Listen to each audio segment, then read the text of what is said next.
This couple had a 55-year age gap, but less than 3 months after they married, the husband suddenly died. So, what exactly happened? The man at the center of today's story is Kosuke Nozaki, born in 1941 in Tanabe City, Wakayama Prefecture, Japan. He was one of 7 children in his family. The family originally ran a small sake brewing business, but at the time, Japan was in the midst of World War II.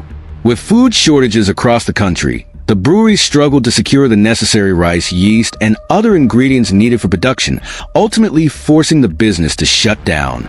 As the youngest son in his family, Kosuke Nozaki may not have been a stellar student, but he enjoyed the most affection from his parents. At the age of 14, under his mother's arrangement, Nozaki had his first sexual experience with a widow in his village who was in her 30s. This initial encounter ignited a strong interest in sex for Kosuke Nozaki. He believed that women and sex could be purchased with money, but his family was poor and didn't have extra money to indulge his desires. It was the mid-1950s, and Japan had begun large-scale post-war reconstruction. However, various raw materials essential for industry were in short supply. Kosuke Nozaki, who had become a middle school student, started collecting scrap metal after school to make money to satisfy his sexual needs. He gathered bomb shells and other debris left from bombings to sell for cash. Once he had saved up a certain amount, he would take this money to the nearby town to seek out prostitutes. Due to his less than stellar academic performance, Nozaki dropped out of school before graduating from junior high at the age of 16.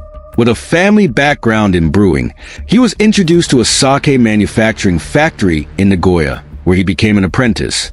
The job mainly involved going out each day to collect used sake bottles from bars and hotels, bringing them back to the factory for cleaning, and then delivering the day's fresh sake to various establishments. The pay for this job was not high, and there was little time for side jobs. However, Kosuke Nozaki was determined to quickly accumulate wealth to fulfill his dream of being able to find women at any time.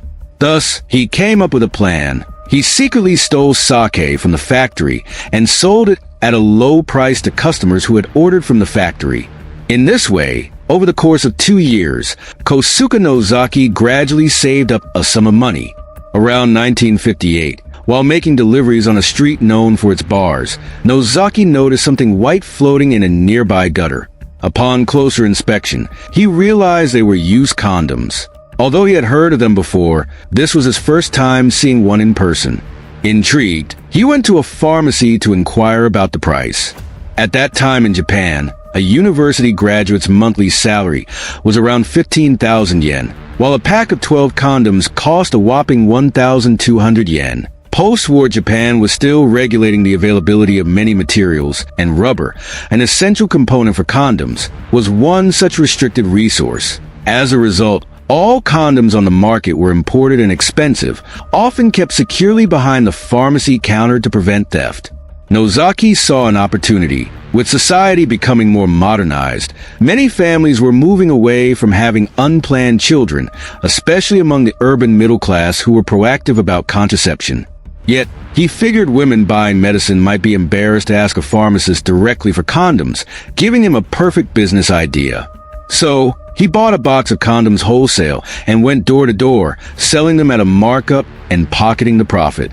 It turned out Nozaki had a natural talent for sales. With his silver tongue and charisma, he charmed housewives into buying his product. On occasion, when the husbands weren't home, he even went as far as demonstrating how to use them. Predictably, Nozaki's business quickly flourished, earning him more and more money. And more money meant the ability to attract more beautiful women. Driven by such a straightforward motivation, he expanded his sales territory and eventually quit his apprenticeship at the distillery to focus solely on his burgeoning business. As young couples increasingly embraced contraception and Japan's nightlife culture saw a revival, Nozaki's condom business continued to grow. By the early 1960s, his door-to-door sales had introduced him to a network of middle-class clients, many of whom expressed interest in his venture. This led to Nozaki securing his first round of investments, enabling him to hire a small team and form his own sales force. Meanwhile, in the course of selling his condoms, he also discovered a new lucrative opportunity. During a period of rapid economic growth, many young people aspired to start their own businesses. Meanwhile, small-scale capitalists and landowners who had accumulated wealth before the war were seeking ways to protect their assets in this evolving economy, often by investing or providing loans. Nozaki's customer base happened to include both groups, and since the Japanese government had yet to regulate private lending or set legal interest rates, he saw an opportunity to launch his own high-interest lending business. As the business took off, it thrived and quickly became more profitable. By the mid-1960s, as Japan normalized its diplomatic relations with Southeast Asian countries, a large volume of rubber started being imported into Japan. Consequently, the Japanese government lifted its control over rubber imports, leading domestic manufacturers to flood the market with condoms. The increased supply caused prices to plummet. Facing these new market conditions, Nozaki had no choice but to abandon his condom venture and shift his focus entirely to his lending business. Contrary to today's image of loan sharks tied to organized crime, high-interest lending in Japan during the late 1960s was often conducted by well-connected individuals like Nozaki through relatively conventional means. However, as his lending business expanded, recovering loans became increasingly challenging. When Nozaki encountered difficulties in debt collection, he began turning to the Yakuza for assistance. Under the pretext of debt recovery, he started hiring organized crime groups to work for his high-interest loan company in a more systematic way. By 1972, Nozaki's business had expanded to major cities like Nagoya and Osaka, and the demand for high-interest loans caused the market rates to soar.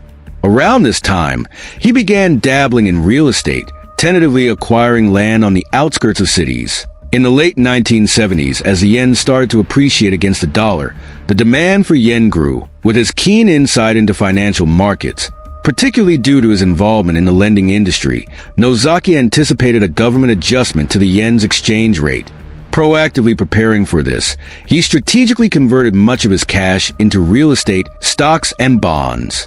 From 1985 onward, after the Japanese government agreed to U.S.-led currency policies, the yen experienced a significant appreciation. Although he hadn't engaged in much foreign investment, Nozaki's diversified asset portfolio protected him from the risks associated with the yen surge.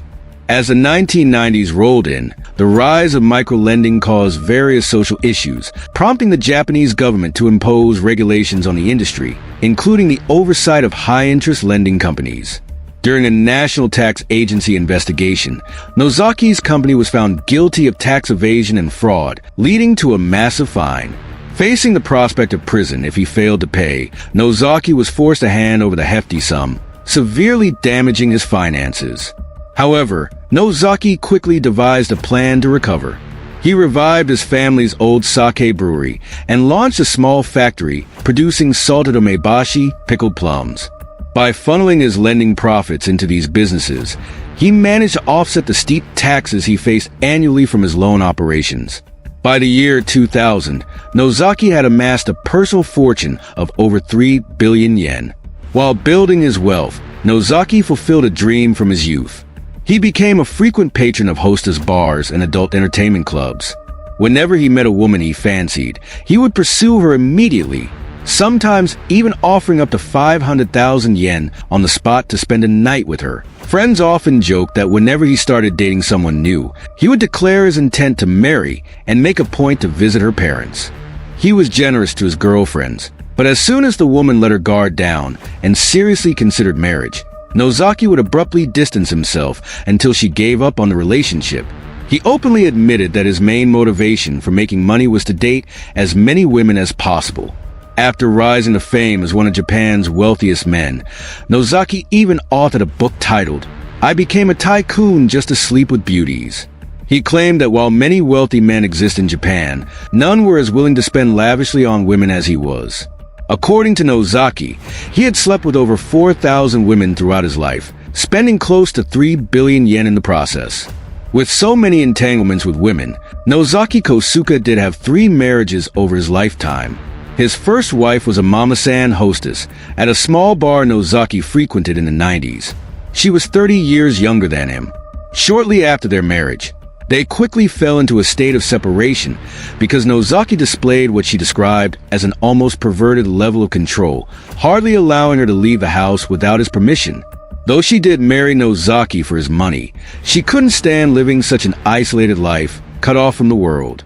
Consequently, 3 years into the marriage, she filed for divorce. In 2013, at the age of 72, Nozaki met a 22-year-old girl born in 1991, 50 years his junior. She was tall, standing at 173 centimeters, with long hair. She was a college student who worked part-time as a model during the day and as a hostess at a bar at night to make money. This marriage ended in 2016, and long before their official split, they had been living separately for quite some time. In February 2016, while Nozaki was away recovering from an illness, this woman went to his home in Tanabe City, Wakayama Prefecture, and made off with valuable possessions worth 60 million yen, including diamonds, jewelry, watches, and other luxury items. She then disappeared without a trace. When Nozaki discovered this, he immediately reported a burglary to the police. However, the investigation soon revealed that the person responsible for taking these valuables wasn't a stranger. It was his then-wife, from whom he had not yet divorced.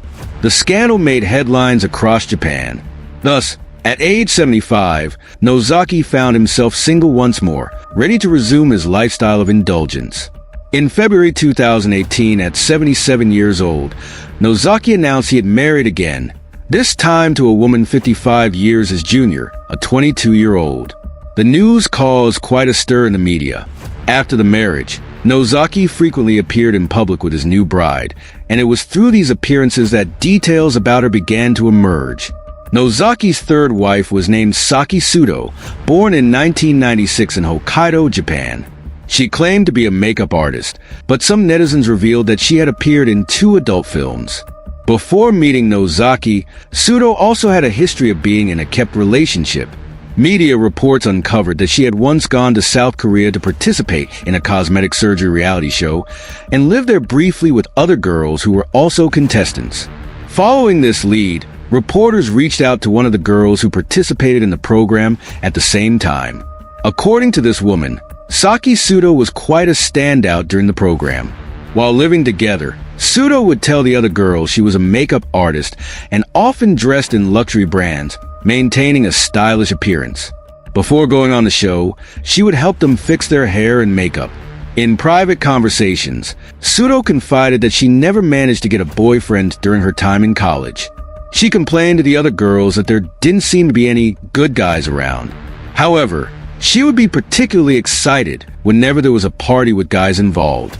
Sudo also had a special fondness for host clubs and spent a considerable amount of money at these venues every month. After participating in the program, in December 2017, she met Nozaki Kosuke at a Tokyo bar through a friend's introduction. Nozaki was instantly captivated by this tall, sweet-smiling girl and immediately decided that he wanted to marry her. According to one of Nozaki's subordinates, on the Shinkansen back to Wakayama from Tokyo, Nozaki couldn't bear to hang up the phone with Sudo. He was on the phone with her the entire ride, completely lost in the throes of love. Finally, after being showered with Nozaki's relentless financial generosity, they applied for marriage in February 2018, bringing this May-December romance to fruition. While Sudo's parents were strongly against the marriage, Sudo herself was determined. She demanded that if they were to marry, she must receive a monthly living allowance of 1 million yen, and that there would be no wedding ceremony. Although Nozaki wanted to give his young wife a grand wedding, he didn't push it once she said she didn't want one. And as for the 1 million yen monthly allowance, for Nozaki, that was a non-issue. Thus, just 3 months after meeting each other, this couple, separated by a 55-year age gap, quickly entered into marriage. One of Nozaki's trusted subordinates later recalled that after their marriage, the two didn't actually live together long-term. Sudo usually stayed at her apartment in Tokyo, while Nozaki mostly remained in Wakayama. Nonetheless, the 1 million yen living allowance was always transferred punctually to Sudo's account each month. If for any reason the transfer was delayed by a few days, Sudo would directly question Nozaki about why the money hadn't been sent. Many of Nozaki's long-term employees felt that Tsudo was only in it for Nozaki's massive wealth and advised him to be cautious. But Nozaki, caught up in the honeymoon phase, dismissed their concerns. There were even rumors that Nozaki, who was known for his controlling nature, was unhappy about their long-distance living situation and had told Tsudo soon after the wedding that if she didn't move in with him, they should get a divorce. While the truth of this remains uncertain, by April 2018, both were indeed living together in the Wakayama villa. Just 3 months after their wedding, on May 24th, 2018, Nozaki Kosuke was found dead in his home. The one who discovered his body and called the police was none other than his wife, Saki Tsudo. When he was found, Nozaki was lying naked on a sofa on the second floor, with a cup next to him. At the time, only Tsudo and a housekeeper were present in the house, both of whom were on the first floor. To reach the second floor, you would have to pass through the first floor where they were located, effectively making Nozaki's place of death a locked room. Upon arrival, the police immediately inspected the scene, but found no signs of a struggle or altercation. Later, an autopsy revealed that Nozaki had a lethal amount of stimulants in his body. Interviews with his family and employees indicated that, despite being 77, Nozaki was in good health and rarely took any medication. His company was doing well, and he showed no signs of mental distress. Based on the investigation, the police ruled out the possibility of suicide. If it wasn't suicide, then who killed Nozaki Kosuke? All suspicion fell on his wife, Saki Tsudo. After all, they had rushed into marriage shortly after meeting, and it was evident that Tsudo was in it for the lavish lifestyle. Everything pointed to her as the prime suspect. The housekeeper who was with them that day recalled that Tsudo and Nozaki didn't seem like a typical married couple.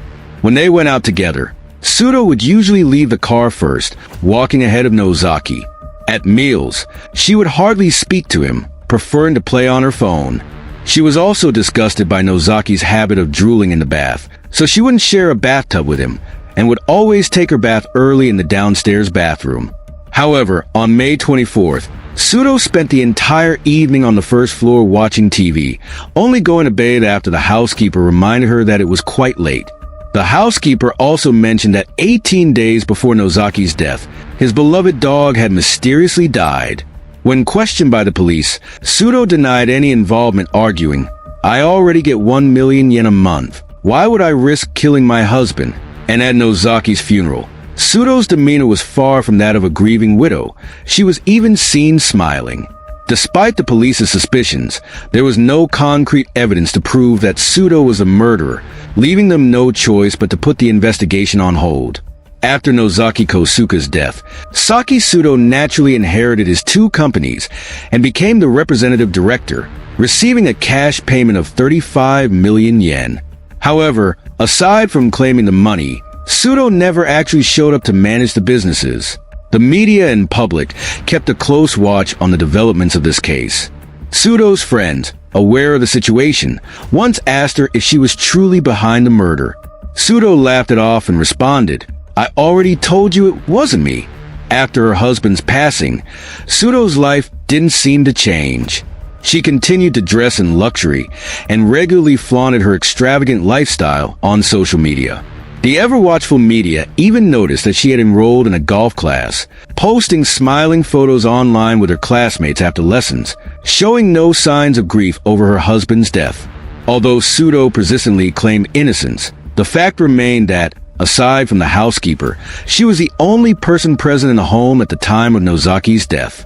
The housekeeper had neither the motive nor the opportunity to commit the crime. All suspicions pointed toward Tsudo. While the police initially stated that they had no direct evidence to convict her of the murder, they never gave up on their investigation. 3 years after Nozaki's death, a breakthrough finally emerged. The police, through relentless investigation, discovered video evidence of Saki Tsudo purchasing stimulants from a third party. This finding confirmed her role in Nozaki Kosuke's death, leading to her arrest in 2021. Although the motive and exact method behind the murder were still under investigation, some of Nozaki's closest confidants speculated that he might have expressed dissatisfaction with Tsudo's behavior and even suggested divorce. In an effort to secure her lavish lifestyle, Sudo could have used this as an excuse to plan the poisoning. However, whether this is the whole truth remains to be seen as the investigation proceeds. Nozaki Kosuke's life goal was simple and unwavering, to be with as many beautiful women as possible. It was this singular drive that pushed him to continually amass wealth, transforming him from an ordinary man into a wealthy businessman. While this goal allowed him to live the life he wanted, it ultimately cost him his life.